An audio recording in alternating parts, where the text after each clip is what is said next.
The hidden secrets in Egypt's pyramids.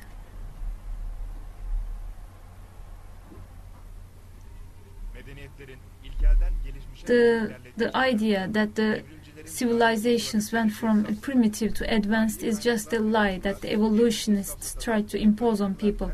When we look at the historical records without the prejudices of evolutionists, we come across with very advanced civilizations like ancient Egypt, Sumerians and Mayans.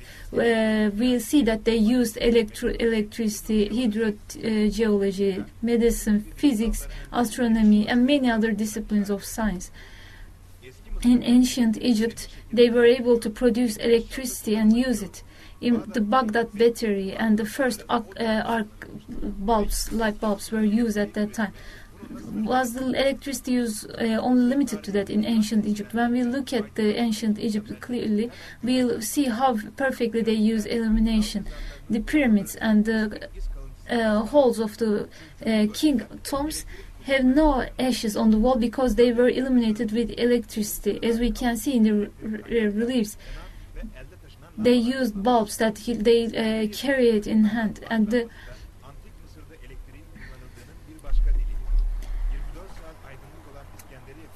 lighting house in Iskandariya was always had a light, and it was done with electricity. The outside of the ancient Egypt pyramids were covered with white limestone. It doesn't contain magnesium and it's very highly insulative. Because of that, the electricity didn't get out in an uncontrolled way. The second, the stone blocks inside the pyramid were made of another limestone that and the granite is a radioactive substance in trace amounts. When we look at a conducive electricity cable, we see that the layers are used in the same way the layers are used in the pyramid. The conducive layers of electrical cable is a product of engineering, but you need an energy source for electricity.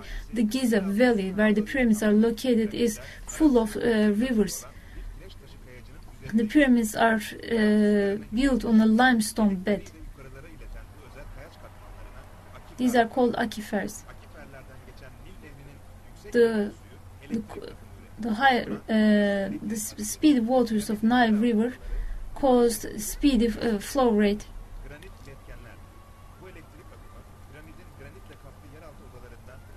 The electricity current was sent to the upper stories in the pyramid, and they were able to transfer the electricity. The electromagnetic field in the floor of the pyramid were transferred to the upper stories of the pyramid, and on top of the pyramid there is a golden section that's known to be very conducive. This is not here today, so it lost its perfect geometrical shape. This golden section is effective in sending the ions to the ionosphere, so this creates a flow. Then 5,000 years ago, this technology was used in Egypt. In early 1990, Nikola Tesla used the same technology in the tower he built in USA. Nikola Tesla invented many electrical appliances. In Warden Cliff Tower he built, he was able to transfer the image and sound between continents. He didn't use and he used the wireless electricity transfer, and he built this tower on an aquifer.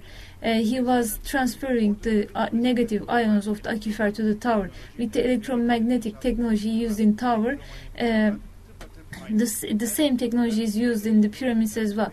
Both structures produce negative ions and can transfer it wireless. Then for what reason Egyptians use the electricity in the reliefs? We see that they are carrying bulbs that work on electricity.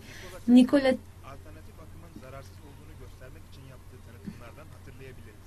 in 1893 in Chicago World Fair, Nikola Tesla talked about transmitted alternative current from his body and turned on the bulb he was holding without using a cable. We see a cable, wireless cable.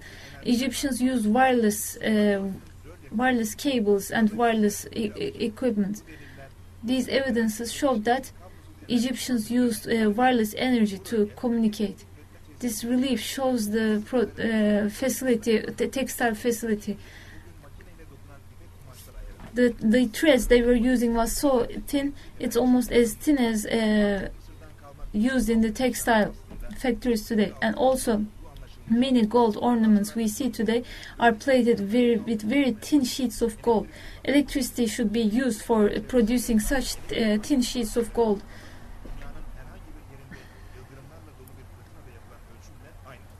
Around the pyramids, there is a high electromagnetic field. We can understand this with a simple experiment. On top of the pyramid, if you stand with a bottle wrapped in wet cloth, there will be sparks in the bottle. So far, many people believe that the pyramids were actually the tombstones of kings, pharaohs. But on the halls of the pyramids there are no ornaments or nothing. So this looks like a functional building more than a tombstone. Archaeologists found an empty stone cabinet. They believe that there was the coffin of Pharaoh in that container. But when we look at the sizes of the container and its place, its location, another truth was revealed. This spot is the spot where a material for the electricity production of the pyramid. When there is a superconductive material, the pyramid can produce electricity that will be enough to feed the entire Egypt. It's thought that this superconducive material is the Noah's covenant ark. Moses was adopted by Pharaoh, and according to historical records, he was trained as an officer in ancient Egypt. And one of the stages of education that he was educated, he was trained in electricity production.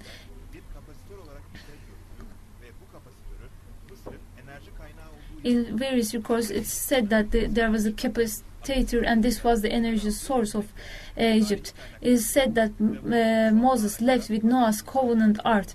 And it said that Pharaoh followed Moses and tried to catch him because he wanted to get back the Noah's covenant ark.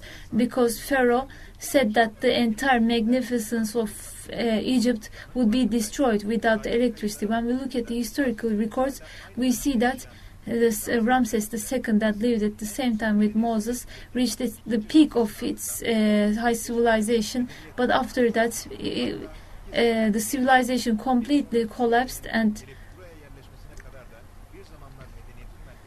the city was left empty. So, was it only the Egyptians that knew about the wireless electricity technology?